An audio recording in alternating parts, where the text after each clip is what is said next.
Tim pemadam kebakaran Kabupaten Klungkung berhasil mengevakuasi seekor ular sanca kembang yang masuk ke kandang ayam di perumahan BTNAK, Kecamatan Klungkung pada Minggu pagi, tanggal 12 Januari tahun 2025.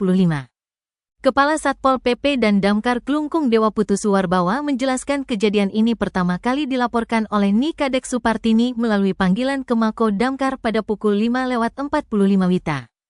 Respon cepat dilakukan oleh Regu 2 Tim Damkar Klungkung yang tiba di lokasi 1 menit setelah laporan diterima.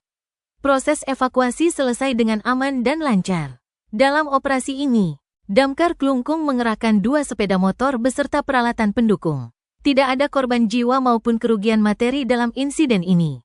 Evakuasi ular sanca kembang ini mendapat apresiasi dari warga sekitar karena dilakukan dengan cepat dan profesional.